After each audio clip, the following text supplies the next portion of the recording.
मैं कोई कवि और शायर तो हूँ नहीं, लेकिन वो कहते हैं कि कॉलेज में जब जाते हैं तो अपने आप शायर बन जाते हैं। ऐसा ही कुछ मेरे साथ भी हुआ। अपने आप तो नहीं, लेकिन कॉलेज के वार्षिकोत्सव में कवि सम्मेलन में स्वरचित कविता की बाध्यता ने जो लिखवाया वो आपके समक्ष प्रस्तुत है। नगर पालिका का कर्मचारी दल राजपथ पर आ रहा था। नगर पालिका का कर्मचारी दल राजपथ पर आ रहा था। उसके पीछे पीछे कुत्तों का एक विशाल समूह आ रहा था। कल्पना कीजिए, आगे आगे राजपथ पर कुछ कर्मचारी चल रहे हैं और नगर पालिका के, और उनके पीछे कुत्तों का एक समूह चल रहा है।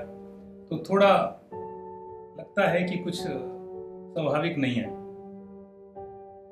जो चित्र सामने प्रस्तुत है उसको देखेंगे तो आपको आनंद आएगा।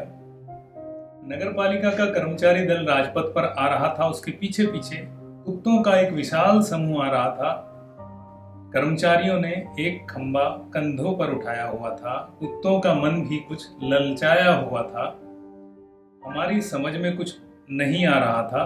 पग पग पर संशय और बढ़ता जा रहा था। अतः हमने अपनी समस्या के समाधान के लिए उस विशाल शोभा यात्रा में से एक मरियल से कुत्ते को चुना, क्योंकि किसी मजबूत से कुत्ते को छेड़ने की तो मेरी भी स्थिति नहीं थी।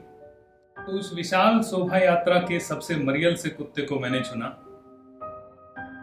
लटके लटके कान थे, शरीर पर खुजली के निशान थे, मुख पर बुद्धिजीविता झलक रही थी। उम्र का पैमाना जैसे भर चुका था और मैं उससे प्रश्न कर चुका था कि आप लोग कहाँ जा रहे हैं? क्या किसी कुत्ते को नगर पालिका वालों ने बेदखल कर दिया है, या किसी के आवास को अवैध घोषित कर दिया है?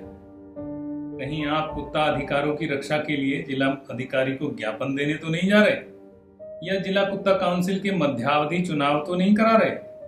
क्या आपके नेता भूख हड़ताल पर जा रहे हैं, या विरोध दिवस के रूप में बाजार बंद करा रहे हैं? कुत्ते ने नकारात्मक सिर हिलाया। हमारी समझ में कुछ नहीं आया।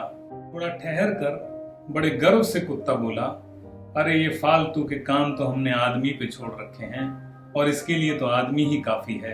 हम तो उत्सव मनाने जा रहे हैं। देखते नहीं नगर पालिका वाले शहर में नया खंबा लगा रहे हैं। इतना कहकर उन्होंने आंख मारी और टांग उठाते हुए बोले, हम सभी उसी के उद्घाटन समारोह में जा रहे हैं।